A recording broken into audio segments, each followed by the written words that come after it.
말씀을 함께 봅니다. 아가서, 오늘은 아가서 1장 8절. 우리 같이 한번 봉독하겠습니다. 여인 중에 어여쁜 자야, 내가 알지 못하겠거든 양떼의 발자취를 따라 목자의 장막 곁에서 너의 염소 새끼를 먹일지니라. 아멘. 아가서 41번째. 소제목으로는 여인 중에 어여쁜 자야. 여인 중에 어여쁜 자야. 이게 소주제입니다.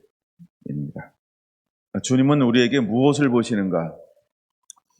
계속해서 제가 아가서 1장에서 8장까지를 묵상을 하고 또 머리로 묵상을 하면서 그 아가서를 통하여 하나님이 우리에게 주고 싶은 것이 있는데 마무리하면서 뭘 하나님 나누면 좋을까요?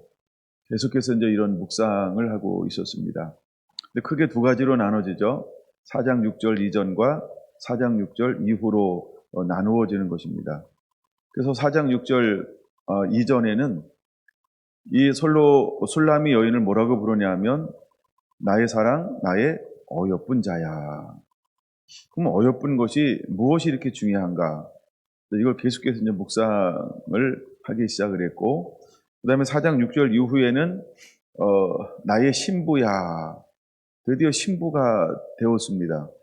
근데 신랑이 신부가 된 이 여인에게는 무엇을 원하는가? 혹시 무엇을 요구하는가?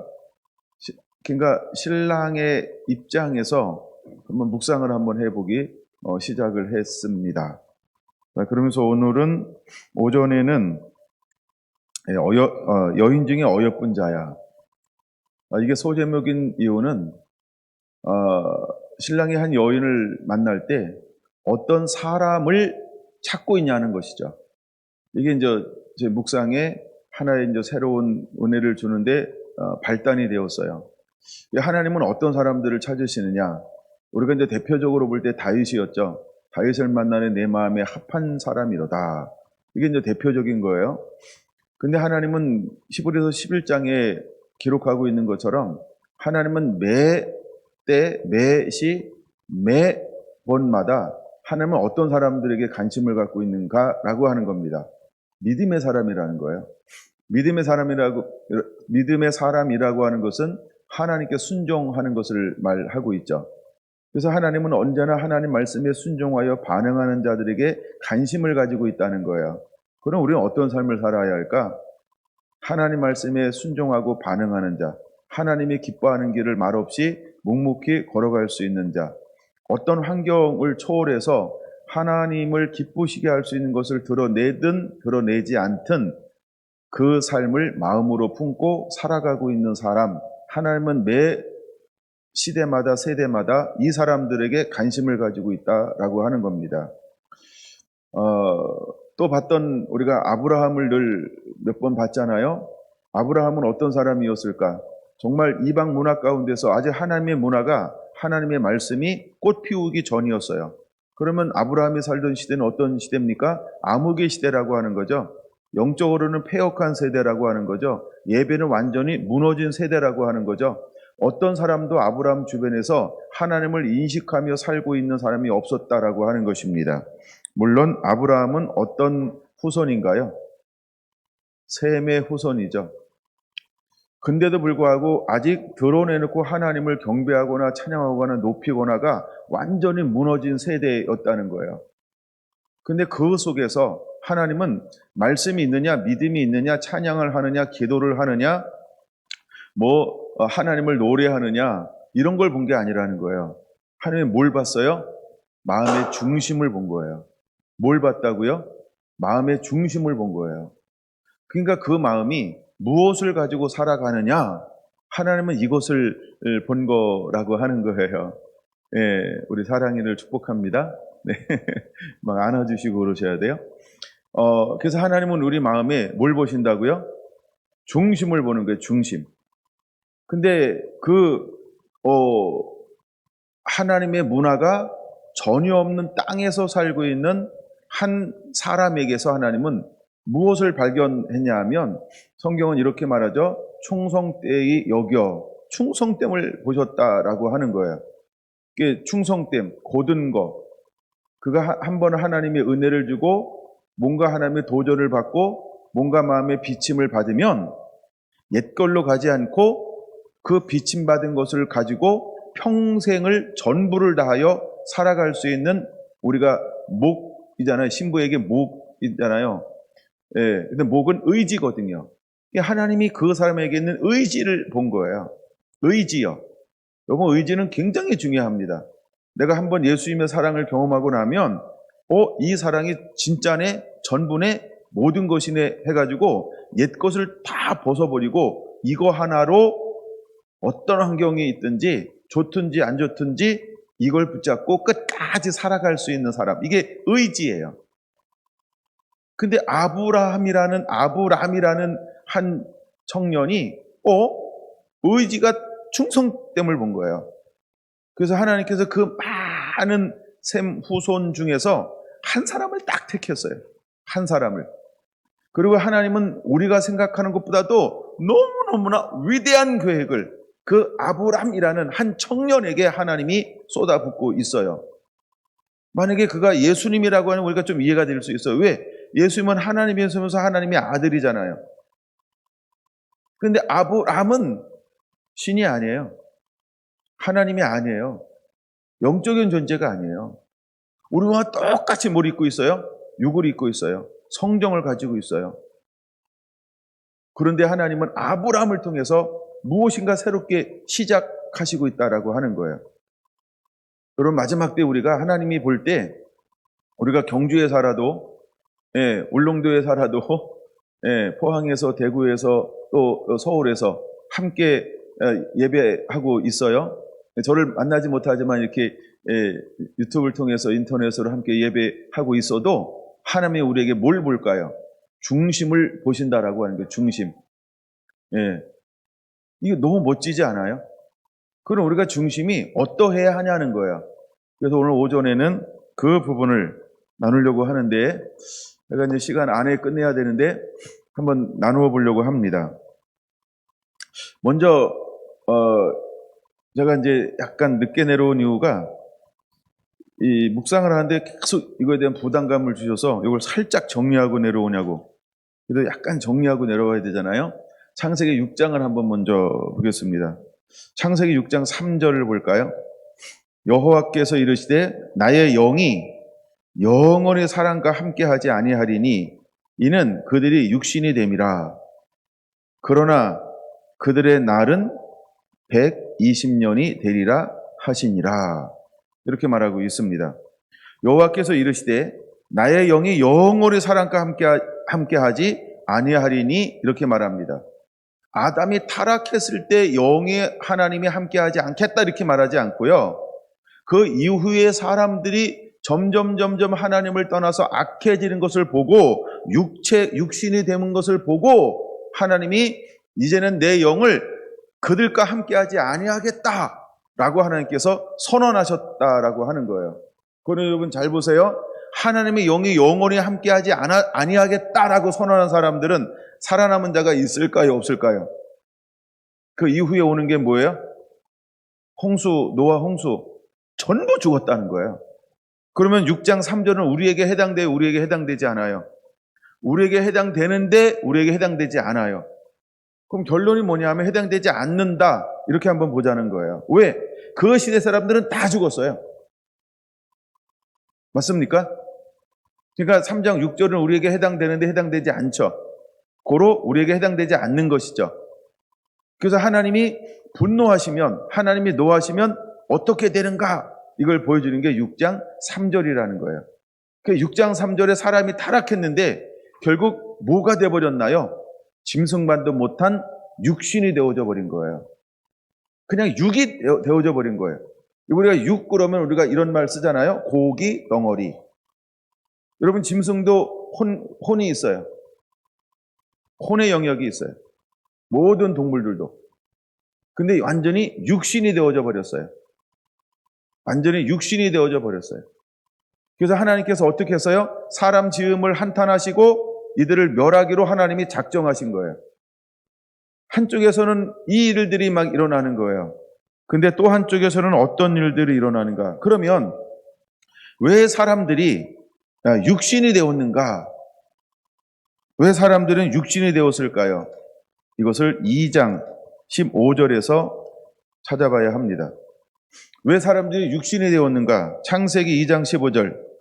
여호와 하나님이 그 사람을 이끌어, 아담을 말하죠, 에덴 동산에 두어 그것을 경작하며 지키게 하시고, 여호와 하나님이 그 사람에게 명하여 이르시되 동산 각종 나무의 열매는 내가 임으로 먹되, 17절 같이 읽습니다. 선악을 알게 하는 나무의 열매는 먹지 말라. 내가 먹는 날에는 반드시 죽으리라 하시니라. 아멘. 이미 사람을 창조하기 전에 영계에서는 어떤 일이 있었나요? 루시퍼라고 하는 천사가 하나님께 도전, 반역, 거역함을 통해서 천사들의 3분의 1이 쫓겨남을 당했다. 우리가 다 이렇게 알고 있잖아요. 우리 이렇게 갑시다. 저 다른 거 알고 있지 않으니까. 그래서 천사의 3분의 1이 루시퍼 편에 서서 영계에서 쫓겨남을 당하였다. 이들이 타락한 용, 뱀, 사단이라고 부르는 거예요. 이들이 쫓겨남을 당했어요. 하나님께서 그러고 나서 그 공간에 하나님이 하신 것 중에 하나가 하나님의 형상대로 사람을 만들어서 그들을 통해서 하나님이 경배와 예배와 찬양과 높임을 끊임없이 하나님의 받기를 원하셨어요. 그래서 하나님은 사람을 창조하시고 생육하고 번성하여 땅에 충만하고 땅을 다스리라는 거예요. 이 땅을 다스리면서 너희가 해야 될 것이 있다는 거예요. 유일한 목적, 첫 번째 목적이 뭐라고요? 무엇을 먹을까 마실까 입을까가 아니고 너희가 하나님을 경배하고 하나님을 예배하고 하나님을 찬양하면 하나님께서 에덴 동산이라고 한 초월적인 하나님의 능력과 은혜로 말미암아 땅은 무엇을 낼까요? 산물을 낼 것이며, 하나님께서 먹을 거 마실 거 입을 거를 하나님께서 전부 하나님을 공급해 준다는 거예요. 여러분 나중에 구약이나 신약에 보면 하나님께서 우리를 인도하는 방법이 뭐예요? 때를 따라 영원한 양식을, 때를 따라 이른비와 늦은 비를 통해서 우리의 필요한 모든 걸 하나님께서 공급해 주시는 것. 뭐 할 때? 우리가 말씀에 순종하고 순종할 때. 그러니까 이미 에덴 동산의 시스템은 우리가 하나님을 예배하고 경배하면 모든 것을 하나님이 그냥 공급하는 시스템으로 에덴 동산을 하나님께서 창설하셨다는 것입니다. 그래서 마찬가지로 우리가 타락한 세상에, 잃어버린 세상에 살고 있어도 마태복음 6장에 말씀하고 있는 것이죠. 너희는 먼저 그의 나라와 그의 의를 구하라. 나라와 의가 뭘까요? 하나님을 예배하고 하나님을 찬양하며 하나님을 하나님 되게 하면 하나님이 모든 것을 너희에게 더하시리라. 이것이 하나님의 뜻이라고 하는 것입니다. 요한복음 10장에도 분명히 말합니다. 10절, 내가 마귀가 온 것은 죽이고 빼앗고 멸망시키는 것 뿐이요 예수님께서 오신 것은 생명을 주고 더 풍성히 얻게 하려 하심이니라. 그러니까 항상 그 이후에 하나님은 마귀하고 하나님과 대변하면서 우리에게 말씀하고 있다는 거예요. 그럼 여러분, 우리는 이 땅에 무엇을 하며 살아야 할 존재인가요? 하나님만을 예배하고 하나님을 경배하며 하나님만을 높이며, 할렐루야, 이것이 우리의 삶의 목적이 되어야 하고 의미가 되어야 하는 거예요. 여러분, 우리는 이것을 위해서 사는 것입니다. 하나님을 예배하고 하나님을 찬양하기 위해서. 그래서 하나님께서 가장 아름다운 집을 하나님이 너무너무 좋아하신 집이 있어요. 그게 뭘까요? 쉬지 않는 예배하는 다윗의 장막이라고 하는 거예요. 다윗 장막을 왜 하나님이 그렇게 기뻐하셨을까? 쉬지 않는 예배를 올리기 때문에요. 하나님은 우리를 창조하시고 에덴 동산에서 무엇하며 삶을 살아내기를 원하고 있었을까요? 왜 우리가 땀 흘려 수고하지 않아도 돼야 할까요? 땀 흘려 수고하는 것은 하나님의 은혜로 임하는 것이고, 너희는 땀 흘려 수고할 이유가 없다. 너는 뭐 하라는 거예요? 하나님을 예배하는 거. 어떻게? 쉬지 않는 예배. 너의 모든 삶의 중심에는 나를 경배하고 나를 예배하는 것이 있어야 된다 라고 해서 하나님께서 우리에게 다른 걸 시키지 않았다는 거예요. 그래서 하나님께서 우리에게 가장 중요시 여기는 것 중에 하나를 샘플로 보여주는 것이 다윗의 장막이라고 하는 거예요. 근데 이것이 구약으로 끝나는 줄 알았어요. 이것이 40년으로 끝나는 줄 알았어요. 근데 하나님께서 사도행전에 오셔서 다시 말씀하는 거예요. 마지막 때 타락하고 무너졌던 것을 내가 다시 일으키리라. 하나님은 다시 이걸 일으키겠다라고 우리에게 선언하고 있는 거예요. 왜 하나님이 쉬지 않는 다윗 장막을 다시 한번 일으키겠다라고 선포하고 있는 걸까요? 이것은 하나님이 너무너무나 기대하는 거예요. 이 땅을 회복하는 것은 다른 것으로 회복하는 것이 아니고 하나님을 쉬지 않고 예배하는 것으로 회복하는 하나님의 놀라운 계획, 이 시스템을 하나님이 우리에게 가르쳐주고 있는 거예요. 이제 우리는 쉬지 않고 하나님을 예배하라. 그런 모든 걸 내가 너에게 공급하고 채우시고 도울 것이고 모든 필요를 하나님이 공급하실 거라는 겁니다. 때로 여러분이가 지혜가 부족하면 하나님께서 지혜를 주실 것입니다. 여러분이가 관계가 부족하면 그 관계를 열어가시고 사람들이만 와서 내 친구가 되게 만들어 주실 것입니다. 여러분 만약에 여가를 죽이고 싶다라고 한다면 우리는 움직이는 다윗 장막이 될 것입니다. 가는 곳들마다 여가를 충분히 즐기면서도 많은 우리의 어떤 이런 세상에 어떤 이런 여유로움과 즐거움을 만끽하게 하실 거라고 하는 겁니다. 왜? 이는 쉬지 않는 예배를 하나님께서 원하시기 때문이라는 거예요. 그 다음에 두 번째 모형이 뭐냐 하면 희막과 성전이라는 것입니다. 여러분 성전의 또 하나의 목적 중에 하나가 뭡니까? 성전의 목적 중에 하나가 뭐예요? 만민이 기도하는 집이라는 것입니다. 그래서 하나님께서 우리 몸을 성전으로 삼았어요. 여러분 내 몸을 가지고 해야 될 일이 무엇일까요? 내 안에 하나님이 계십니다. 내 안에 예수님이 거하십니다. 내 안에 성령님이 오셨습니다. 내 몸을 성전으로 하나님이 삼아 주었습니다. 성전의 제일 된 목적이 무엇일까요? 만민이 기도하는 집이라고 하는 것입니다. 근데 이 기도가 어떤 기도가 되어야 할까요? 예수님 저는 습관을 따라 기도하는 것인데 쉬지 않는 기도라고 하는 것입니다. 끊임없이 하나님과 교통하는 것입니다. 하나님을 의지하고 하나님을 인정하는 것입니다. 하나님이 우리에게 이것을 요구하셨다라고 하는 거예요. 하나님은 우리가 이렇게 회복되기를 원하시고 있습니다. 그런데 사단이 처음부터 이 땅 가운데 개입하기 시작을 했다는 겁니다. 그럼 사단이 언제까지 개입할까요? 여러분과 천년왕국이 끝날 때까지 개입할 거라고 하는 겁니다. 물론 천년왕국 동안에는 사단이 무적행에 갇혀져 있음을 통하여서 우리를 공격하지 못합니다. 그러나 잠시 잠깐 그를 놓을 거라고 말씀하고 있다는 것이죠. 그러니까 하나님의 놀라운 계획이 완전히 이루어질 때까지 이 땅 가운데서는 사단이 뭐 할 거라고 하는 거예요? 끊임없이 방해할 거라고 하는 것입니다. 근데 사단이 먼저 어떻게 방해하고 있나요? 선악과를 먹는 날에는 반드시 죽으리라 한 이 말을 누구도 들었나요? 사단도 들었다라고 하는 겁니다. 그러면 이 안에는 놀라운 하나님의 계획이 있는 것입니다. 그게 무엇일까요? 나는 기계적으로 찬양받는 것을 원하지 않는다라고 하는 것입니다. 여러분 앞으로 우리 안에 두려움이 다가오는 것 중에 하나가 뭐냐면 AI라고 하는 것입니다. 인공지능이라고 하는 것입니다. 여러분 인공지능의 시스템을 우리가 당해낼 수가 없는 것입니다. 여러분 우리가 IQ가 가장 좋으면 한 210, 가장 좋았던 사람이 누구죠? 아인슈타인이라고 말하는데 여러분 우리는 200이 웬만하면 넘지 않습니다. 웬만한 사람들은 150도 넘지 않습니다. 여러분 150만 넘으면 천재 그룹에 따로 사람들을 막 관리하고 이 대단한 사람이다 이렇게 인정을 해줍니다. 여러분 물론 저도 150이 넘지 않습니다. 근데 AI는요 우리하고 지능이 뭐 100단위가 아닙니다. 1000단위도 아닙니다. 10,000단위도 아닙니다. 이게 AI입니다. 여러분 우리는 평생을 공부해도 머릿속에 다 담아낼 수 없는 것을 여러분 AI는요 1초에 담아낼 수 있다고 합니다. 그걸 이겨낼 수 있을까요? 못 이겨냅니다. 근데 점점점 우리 세상은 그렇게 가고 있습니다. 여러분 이런 거에 대한 정보를 계속해서 들으면요 정신없습니다. 어쩌면 믿음을 잃어버릴 가능성도 있어. 이런 얘기 계속해서 들으면. 예. 근데 하나님은 기계를 통하여 일하지 않습니다. 여러분 어쨌든 기계는 우리를 도와줘야 하는데 중요한 것은 배후에 누가 있냐는 것이죠. 악한 영이 있다는 것입니다. 악한 영이 있습니다. 그리고 모든 인간들을 가장 낮은 하층으로 만들어버릴 것입니다. 그리고 정부라고 하는 구조 속에서 배급 주는 것을 먹고 그들을 시키는 것을 노예처럼 행하도록 만드는 것이 그 AI를 통해서 이루어지는 사회인 것입니다. 근데 하나님은 우리를 그렇게 하기를 원치 않습니다. 왜냐하면 하나님께서 우리에게 반드시 죽으리라고 하는 말은 무엇일까요? 너는 이 말을 듣고 순종하는 자가 되라. 너는 스스로 판단하라고 하는 겁니다. 이걸 우리는 자유의지, 즉 선택권을 주었다라고 하는 겁니다. 여러분 인간의 가장 아름다운 것은 무엇일까요? 선택하는 것입니다. 그럼 우리는 무엇을 선택하기를 원할까요? 하나님은 구약과 신약을 통해서 분명히 이렇게 말씀하고 있다는 것입니다.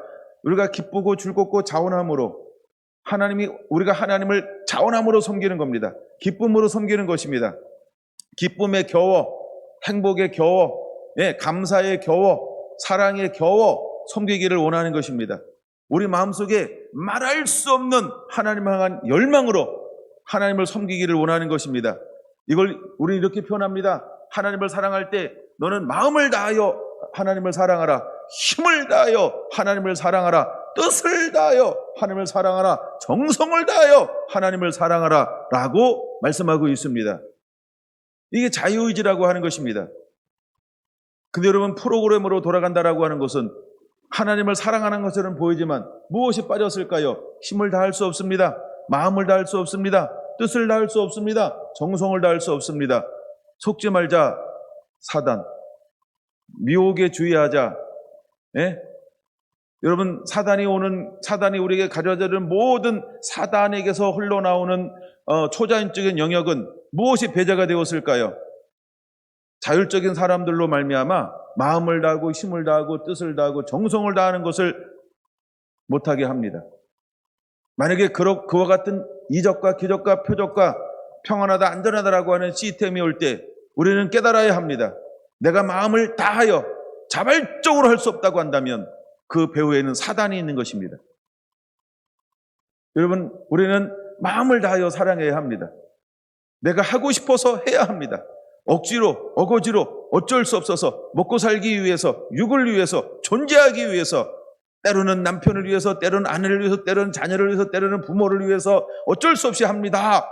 다 배후에는 사단이 있는 것입니다. 그 시스템은 하나님이 원하는 것이 아니라고 하는 걸 우리가 깨달아야 합니다. 이게 분별법입니다, 여러분. 우리가 이웃을 사랑할 때 어떻게 사랑하라고 말하고 있습니까? 내 몸을 사랑하듯 내 이웃을 사랑하는 자가 되어야 하는 것입니다. 그러니까 나처럼 사랑하라고 하는 것입니다. 그렇지 않으면 전부 배후에는 미혹의 영이 있는 것입니다. 분명히 하나님이 이렇게 말씀하고 있다라고 하는 것입니다. 창세기 2장 17절입니다. 선악을 알게 하는 나무의 열매는 먹지 말라. 내가 먹는 날에는 반드시 죽으리라라고 말입니다. 하나님 이것을 기준으로 하나님이 삼으셨던 것입니다. 그래서 하나님은 기쁨과 즐거움과 자원함으로 정말 겨워, 우리 한국 언어에 그런 게 행복에 겨워 이런 단어 있잖아요, 그렇죠? 그러니까 우리 마음속에 막 하고 싶어서 우리 마음속에 안달이 일어나는 거예요. 너무 하고 싶어서 미칠 지경이 되는 거예요. 겨워라는 단어입니다. 우리가 그렇게 막 하나님을 막 찬양하고 싶어서, 막 기도하고 싶어서, 막 헌신하고 싶어서, 그거 안 하면 그거 안 하면 안 될 것 같아서, 이렇게 하나님은 우리가 그렇게 하나님을 섬겨내기를 원하는 거예요. 기계적으로 섬기는 게 아니고, 의무적으로 섬기는 게 아니고, 책임감으로 섬기는 게 아니고요. 막 행복에 겨워, 즐거움에 겨워, 감사함에 겨워, 사랑에 겨워, 이렇게 하나님은 우리가 섬겨내기를 원하는 거예요. 여러분, 신앙은 강제로 하는 게 아닙니다. 여러분, 제가 민원 청구를 들어주면서 늘 여러분에게 또 하나 강조하는 게 있지 않습니까? 저는 자율적으로 합니다. 기억나시나요? 제가 무엇을 하자라고 할 때 강제로 하지 않는다고 그랬어요. 그냥 그 시에 감동돼서 하고 싶은 사람만 하세요. 그러면 저는 됩니다. 왜 제가 이것을 강조하는지 아십니까? 하나님의 일이라고 하는 것은 어거지로 하는 게 아니라는 거예요. 기쁨으로, 즐거움으로, 감사함으로 하는 거예요. 그러니까 겨워서 해야 된다라고 하는 거예요. 이게 진짜 신부입니다.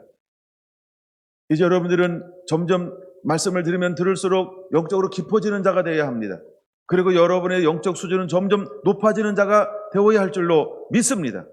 여러분, 제가 어제 어느 교회 가서 집회를 하면서 신부단장이라는 말씀을 나누기를 원하셨어요. 그래서 신부단장이라는 말씀을 나누었습니다. 어떻게 다를까? 교단도 다르고 들은 것도 다르고 배경도 다른데 가장 기초적인 것을 흠모하게 다르자, 이렇게 논쟁할 수 없는 용어를 쓰면서 그냥 가장 편안한 걸 다루자라고 마음먹었습니다. 놀라운 일이 일어났습니다. 여러분은 맨날 듣는 이야기입니다. 그러나 그들이요 눈물을 흘리기 시작을 했습니다. 스스로 회개하기 시작을 했습니다. 그리고 또 듣고 싶어하는 그 열망이 저한테 들려왔습니다. 나중에 그런 부분들을 간증해 주시더라고요, 저한테. 그렇구나. 근데 우리는 이 얘기를 매일 듣는 겁니다. 매일 듣는다 이 말은 뭐냐 하면 우린 주식입니다. 주식이라고 하는 건 또 하나 나쁜 의미 하나 대답할 건데 이미 우리는 식상해 있을 수도 있습니다. 이거 우리 목사님은 똑같은 거 얘기해 라고 말입니다. 근데요, 이 말씀을 듣는데 그것도 딱 한 타임밖에 하지 못했어요. 그것도 시간 딱 90분. 근데 그들은 그 말을 듣는데요, 새로운 반응을 보이는 거예요. 사모님도 이런 고백을 하더라고요. 내 안에 부자연스럽고 눌린 것이 있고 억압된 것이 있었습니다. 근데 목사님이 그 한 말씀을 나눠주는 동시에 그 말씀에 마음에 찔렸고 자유함을 얻었습니다. 이걸 도대체 어떻게 내가 회복하고 해결해야 되는지 몰랐습니다. 근데 목사님의 말씀을 듣는데 답을 얻었습니다. 놀라운 거 아닌가요? 여러분, 저는 늘 여러분에게 먹이는 말씀입니다.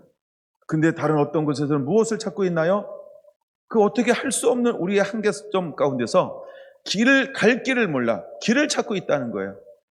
근데 그 90분 동안의 목사님은 자꾸 길을 보여주더라는 거예요. 그리고 자유함을 선포하더라는 거예요. 와우! 여러분, 저는 그렇게까지 반응을 보일 줄 몰랐습니다. 왜? 여러분은 그렇게 반응을 안 보이니까. 난 늘 똑같은 거 한다라고 생각을 합니다. 제가 어제 와서 다시 이제 2층에 올라가면서 이런 묵상을 했습니다. 주님, 건강 주세요. 그리고 지경을 더 넓혀주세요. 이미 저에게 많은 걸 갖추게 했잖아요. 그럼 하나님 이렇게 썩힐 거예요. 내가 그랬어요. 그냥 기회 주면 더 나가서 위치할 수 있잖아요. 하나님은 건강 주세요. 그러니까 건강해 나가니까. 두 번째, 하나님 지경을 넓혀주세요. 하나님이 원하시면 순종하겠습니다. 그랬어요. 근데 하나님께서 넓혀지지 않고 계속 이렇게 하기 원하면 이렇게 하는 겁니다. 그렇죠? 왜냐하면 내가 하고 싶은 걸 야망이죠. 하나님이 쓰고 싶을 때 드러내시도록 그 기도는 할 수 있죠. 엘리사벳과 사가라가 주여 아들을 주시옵소서 이렇게 기도했던 것처럼 그 기도를 하는 거예요. 그 기도를. 하여간 놀라운 일이 일어나는 거예요. 이거 한 타임에. 하여간 그런 생각을 한번 해봤습니다. 그래서 3장 4절 보겠습니다. 창세기 3장 4절 뱀이 여자에게 이르되 너희가 결코 죽지 아니하리라. 여러분, 뱀은 와서 뭐라고 이야기합니까? 하나님은 2장 17절에서 선악을 알게 하는 나무의 열매를 먹지 말라. 내가 먹는 날에는 반드시 죽으리라. 이건 하나님의 말씀입니다. 근데 뱀은 오자마자 아담과 하에게 뭐라고 말합니까? 뱀이 여자에게 이르되 너희가 결코 죽지 아니하리라. 나쁜 놈. 나쁜 뱀. 아니, 이렇게 멀쩡하게, 그쵸? 물론 시간차가 있는 겁니다만, 뱀은 와가지고 여자에게 뭐라고 말합니까? 뭐라고 말한다고요? 결코 죽지 아니하리라. 이게 뭘까? 이게 미혹입니다. 이게 속이는 겁니다. 이게 유혹입니다. 근데 이 말에 누가 움직이고 있을까요? 신부들이 움직이고 있는 거예요. 여자가 움직인다. 신부가 움직이는 거예요. 마지막 주님의 신부가 될 사람이 신부가 움직여요. 기가 막힐 노릇이 일어나고 있는 겁니다. 그렇죠? 신부가 움직인다니까요. 신부가 움직여요. 신부가. 뱀이 와서 누구를 유혹하고 있나요? 신부를 유혹하는 거예요. 마지막 때 사람의 미혹을 주의하라고 했습니다. 마지막 때 깨어있으라고 말하고 있습니다. 마지막 때 사랑하는 자를 보겠느냐, 사랑하는 것을 보겠느냐. 여러분, 우리는 이 시대는 사랑하는 시대, 사랑할 수밖에 없는 시대가 되어야 합니다. 마음을 다해서 온 마음과 기쁨과 즐거움으로 정말 사랑하는 자가 되어야 합니다. 할렐루야. 뱀이 와서는요, 야, 이렇게 구라를 쳐요. 이렇게 거짓말을 쳐요. 근데 놀라운 건요, 여자가요, 신부가요, 거짓말이네! 도망가야 되는데 뭐 하고 있어요? 그 뱀의 아름다움에 뭐라고요? 뱀의 아름다움에 뭐라고요? 같이 해달라는 얘기예요. 뱀의 아름다움에 뭐라고요? 어떻게 하셨어요? 뱀이 너무너무 아름답거든요. 뱀이 너무너무 화려한 존재예요. 여러분, 나중에 창세기 3장 1절 다시 공부해 보시기 바랍니다. 뱀이, 제가 옛날에 공부한 거예요. 어느 목사님이 그렇게 말씀하시더라고요. 뱀이요, 가장 화려하고 예뻤대요. 그렇게 멋있었대요. 타락하기 전에요. 그러니까 저주받기 전에요. 그러니까 하나님께서 만든 것 중에 가장 아름답고 화려한 게 뭐였냐면 뱀이었다는 거예요. 그러니까 사단은 누구를 통하여 들어가서 일할까? 깜짝 놀랐어요. 사단은 뭘 찾는다고요? 사단을 이용할 개체를 찾는 거예요. 사단도 이용할 개체, 사람을 찾는 거예요. 미물을 찾는, 그러니까 객체라고 표현하는 거예요. 왜? 뱀에 들어갔으니까. 오늘날도 이제 제가 원래 이제 준비했던 것 중에 하나가 뭐냐면 지난 시간에 나눴던 그 후탄을 계속해서 준비해서 나눠야 돼요. 지금 하나님께서 14개를 주셨는데 4개밖에 못 다뤘거든요. 사탄아 물러가라, 이거. 근데 그거 나눠야 되거든요. 그게 뭐냐 하면 사단이 어떻게 사람을 통하여 일하는가, 하나님 이거를 보여주기를 원하셨어요. 왜? 마지막 때 만화의 이 전쟁은 결국 뭐와 뭐와의 싸움일까요? 하나님과 사단과의 싸움에 하나님의 형상을 입은 하나님의 자녀들이 중간에 서서 이것을 대신 영적 권위와 능력을 가지고 싸워야 한다는 거예요. 이제 하나님이 이것을 누구한테 맡겼을까요? 저와 여러분에게 맡긴 거예요. 그러니까 이제 그 싸우는 것을 쭉 보여줘야 되는데 이것도 그냥 사장하고 넘어갑니다. 그래서 우리는 반드시 이것을 싸워야 합니다. 근데 똑같은 거예요. 사단은 와서 뱀에게, 여자에게 멀쩡하게, 얼굴 하나 안 벗기고 어쩌면 그렇게 실실거리면서 우리를 유혹하는지 몰라요. 근데 중요한 거, 누가 넘어갑니까? 신부라고 생각했던 이 여인. 여러분 잘 보세요. 이 여인은요, 죄가 있어요, 없어요? 육이 있어요, 없어요? 혈기가 있어요, 없어요? 승질나는 게 있어요, 없어요? 미움이 있어요, 없어요? 분내는 게 있어요, 없어요? 그 육의 요소가 하나도 없는 존재예요.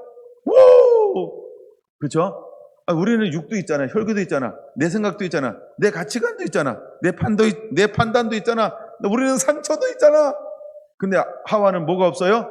조금 아까 말한 이런 게 한 개도 없어요. 하와는. 근데도 하와가 넘어가야 안 넘어가요? 넘어간다는 거예요. 사단의 존재를 과소평가하면 안 된다는 거예요. 여러분, 때로는 우리가 사단을 몰라도 너무 몰라요. 우리가 사단을 몰라도 너무 몰라요, 여러분. 그렇다고 사단 연구하라고 말하는 건 아닙니다. 우리가 귀신을 연구할 필요는 없잖아요. 그렇죠? 하나님을 연구해야지. 하나님의 얼굴을 구해야지. 근데 우리가 사단을 너무 모르면 안 된다는 거예요, 여러분. 어느 정도는 알아야 한다는 것입니다. 그래야 이길 수 있다라고 하는 거예요. 네. 그래야 이길 수 있다는 거예요. 사단이 우리를 통해서 어떻게 하는가. 근데 지금 사단이 아무 죄가 전혀 없는, 불완전함이라고 하는 거 한 개도 없는 온전하고 완전한, 온전히 거룩하고 성결한 하와를 유혹해서 걔가 이겼다는 거예요. 그 마지막 때 여러분, 신부는 이무리가 거룩한 자입니다. 장성한 자인 것입니다. 말씀에 입맞은 자인 것입니다. 그분의 사랑으로 옷 입은 자입니다. 전신갑주를 입은 자입니다. 근데도 불구하고 뭐 할 수 있다? 넘어질 수 있다는 거예요. 이거를 하나님이 우리에게 보여주고 있는 거예요. 여러분, 2장 17절과 3장 4절은 둘이 이렇게 비교해야 하는 것입니다. 근데 뱀이 어떻게 하와를 미혹하고 유혹하여 오냐는 거죠. 5절 보겠습니다. 창세기 3장 5절입니다. 너희가 그것을 먹는 날에는 너희 눈이 밝아 하나님과 같이 되어 선악을 알 줄 하나님이 아심이니라. 첫 번째 뭘로 유혹합니까? 하나님과 같이 되어라고 말합니다. 자, 하나님의 형상으로 만들었어요. 이미 하나님과 같아요, 달라요? 같잖아요. 우리 하나님의 형상으로 만들었잖아요. 같아요, 달라요? 같잖아요. 근데 왜 이 말에 넘어갈까? 우리가 하나님과 다릅니까? 아담과 하와가 하나님과 달랐습니까? 물론 다른 건 있어요. 넓이와 깊이와 높이. 왜냐하면 사람은 하나님께서 만날 처음부터 넓이와 높이가 깊이가 하나님 수준으로 만든 게 아니에요. 이것이 끊임없이 하나님과 깊은 관계를 맺으면 자라나게 만들었다는 거예요. 그래서 모든 믿음은 정체예요, 자라남이에요. 자라남이에요. 이게 영의 원리예요. 우리는 하나님과 교제하면 교제할수록 계속 자라나게 되어져 있어요. 그러면 하나님과 깊은 교제하면 교제할수록, 하나님을 예배하면 예배할수록 우리에게 어떤 놀라운 역사가 일어나요? 자라남의 기쁨이 있어요. 하나님은 우리가 이것을 누리기를 원하셨다는 거예요. 근데 사단은요, 뭘 공격해요? 그죠? 그 사이를 공격하는 거예요. 그 사이를 공격하는, 건너뛰는 거예요. 여러분, 건너뛰면 어떤 현상이 일어날까요? 건너뛰면 비대칭이 일어나는 거예요. 다리도 굵고 몸도 굵은데 허리가 개미야. 유지할 수 있을까요? 개미 허리를 가지신 분? 네, 그렇죠? 비대칭이 일어나는 거예요. 사단은요, 아무것도 없는데 사단은 전략적으로 우리를 공격하는 거예요.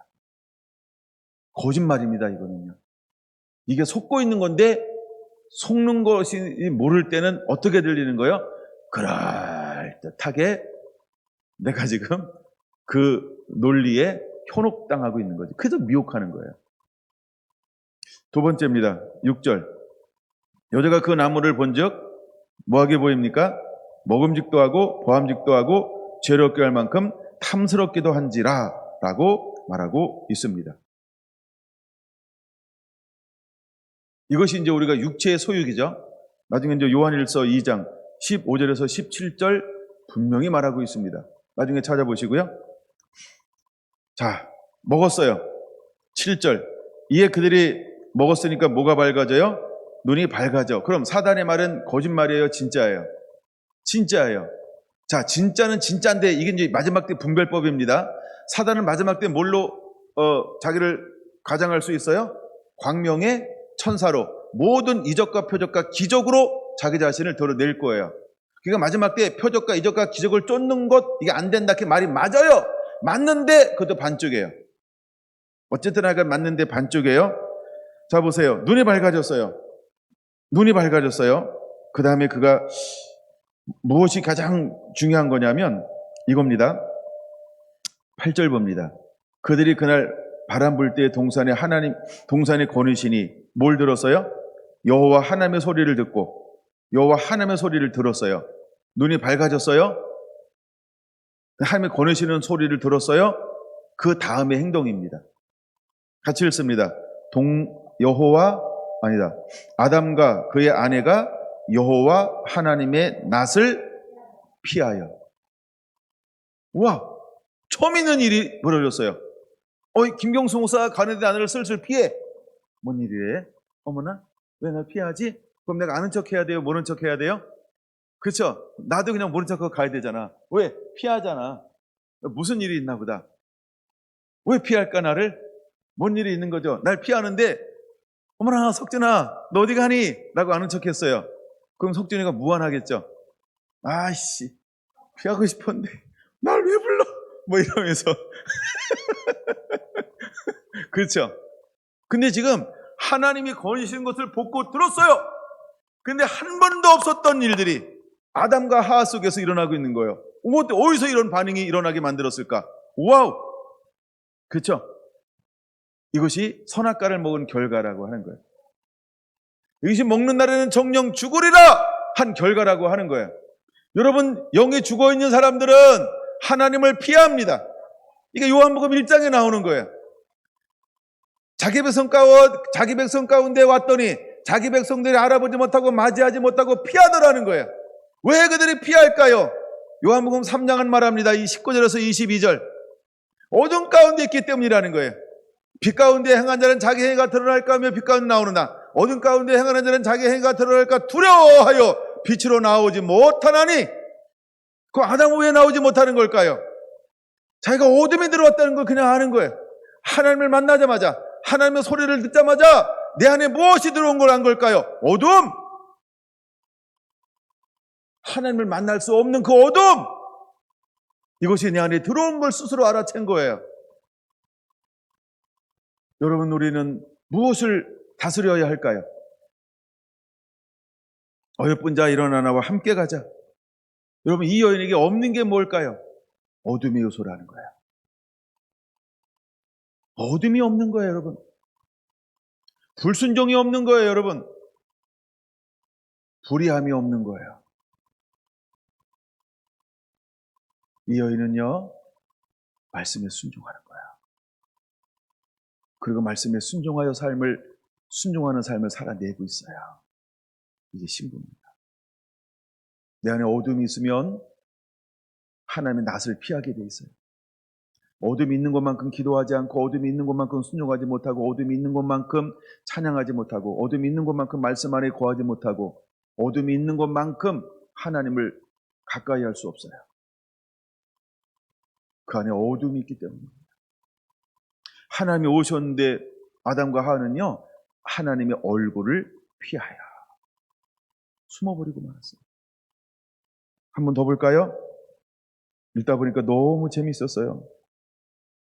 10절 봅니다. 내가 동산에서 하나님의 소리를 듣고 내가 벗었으므로 두려워하여 숨었나이다.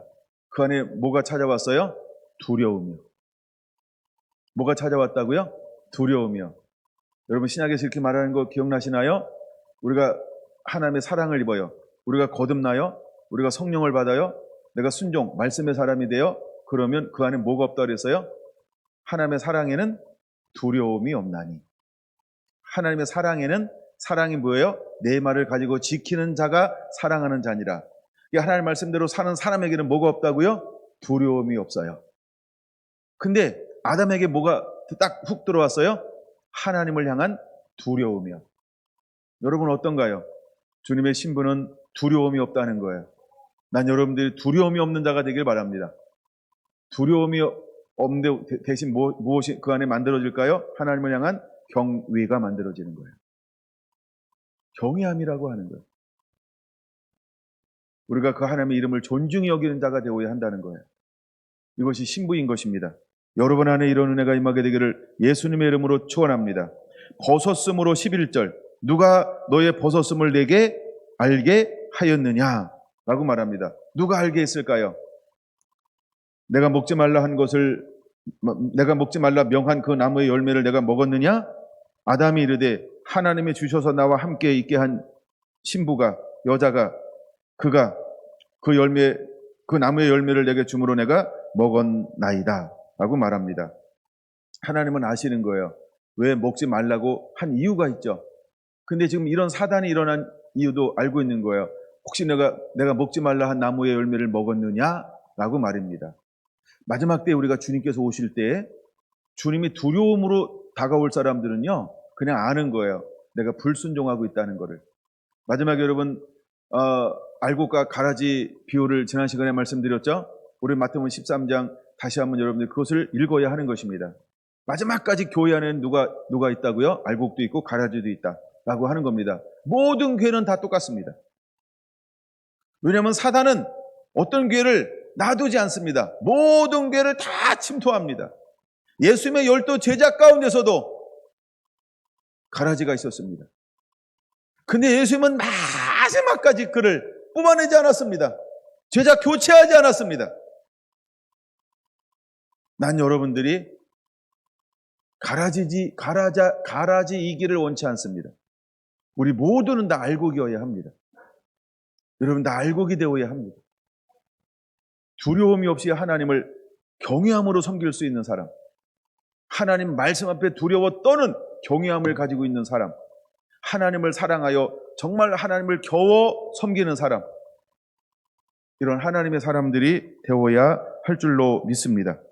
이 은혜가 여러분 삶 가운데 넘쳐나게 되기를 예수님의 이름으로 축원합니다.